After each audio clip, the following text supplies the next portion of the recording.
ಹೇಳ್ಬೇಕಂದ್ರಲ್ಲ, ಗೊತ್ತಾಗಲಿಲ್ವಾ? ಗೊತ್ತಿಲ್ಲಪ್ಪ. ಏನದು? ಸಿಹಿ ಮುತ್ತಿನ ಕಾನೆ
ಸಿಹಿ ಮುತ್ತಿನ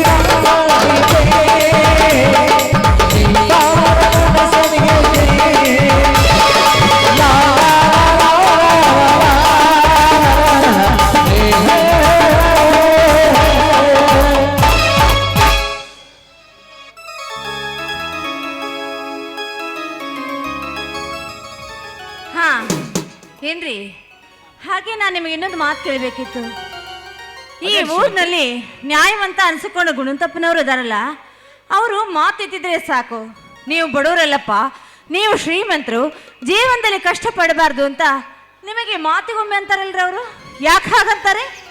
ಹೌದು ಯಶವಂತಿ, ಅವ್ರು ಹೇಳೋ ಮಾತು ನಿಜ. ಆದರೆ ಹಿಂದೆ ಅದೊಂದು ಕೆಟ್ಟ ಗಳಿಗೆ. ಅದನ್ನೇನು ಮಾಡ್ತೀಯ? ಬಿಟ್ಟು ಬಿಡು ಈಗ. ಅಯ್ಯೋ, ಹಾಗಂದ್ರೆ ಹೇಗ್ರಿ? ಅಲ್ಲ, ನಾನು ಈ ಮನೆಗೆ ಸೊಸೆಯಾಗಿ ಬಂದಿದ್ದೀನಿ, ಅದು ಹೊಸದಾಗಿ. ಈ ಕಷ್ಟ ಸುಖ ಒಳ್ಳೇದು ಕೆಟ್ಟದು ಯಾವುದನ್ನು ಅರಿಯದಳು. ಅದೇನು ಅಂತ ನಾನು ತಿಳಿದುಕೊಳ್ಬೇಕ್ರಿ. ಹೇಳಿ ಅದು ಯಾಕೆ ಅಂತ. ಒಳ್ಳೆ ಹಠಮಾರಿ ನೀನು. ಹೇಳುವುದರಿಂದ ಎಂದಿ ಬಿಡ್ತೀಯ ನೀನು?